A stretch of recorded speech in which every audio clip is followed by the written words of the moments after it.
السلام علیکم۔ کیا آپ نے کبھی شدید دکھ میں سورہ ضحیٰ کو سنا یا پڑھا ہے؟ آپ اس کو سن کر تو دیکھیں، پڑھ کر تو دیکھیں، آپ کے دل کی تنگی تحلیل ہوگی۔ اس سورہ کو ڈپریشن، انزائٹی کی دوا بھی کہا جاتا ہے۔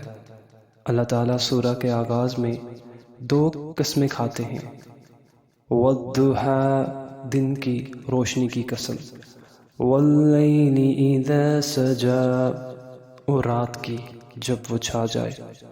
اس سے پتہ چلتا ہے کہ دن کی روشنی اور رات کی تاریکی دونوں کتنی ویلیو رکھتی ہیں۔ زندگی بھی تو ایسے حالات سے گزارتی ہے، کبھی روشن کبھی تاریک، تو پتہ چلا کہ دونوں ہی پورے نہیں ہوتے، دونوں کا آنا لازم ہوتا ہے اور دونوں اپنی خوبصورتی کے ساتھ آتے ہیں۔ جب روشنی ہوتی ہے تو تاریکی چھانا لازمی امر ہے، اور جب تاریکی ہے تو پھر روشنی کا آنا بھی لازمی امر ہے۔ بات یہ ہے کہ آپ کو یقین ہونا چاہیے، کیا یقین ہونا چاہیے؟ کہ کچھ بھی ہو، ما ودعک ربک وما قلی، آپ کے رب نے نہ آپ کو چھوڑا ہے اور نہ بیزار ہوا ہے۔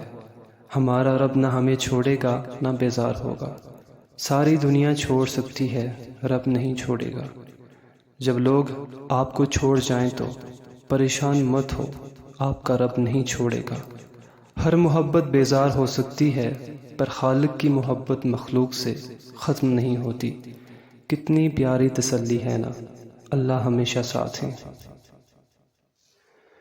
جب ہم دنیا میں خسارے میں جا رہے ہوتے ہیں، ہر تعلق آہستہ آہستہ ختم ہو رہا ہوتا ہے، ہر چیز دور جا رہی ہوتی ہے، دنیا منہ موڑے کھڑی ہوتی ہے، تو یاد رکھیں وَلَلْآخِرَةُ خَيْرٌ لَكَ مِنَ الْأُولَىٰ، اور البتہ آخرت آپ کے لیے دنیا سے بہتر ہے۔ اصل چیز تو آخرت ہی ہے۔ دنیا میں نہ ہو کامیابی، لیکن آخرت پر کمپرومائز نہیں ہو سکتا۔ آپ کیوں امید کرتے ہیں لوگ راضی کریں؟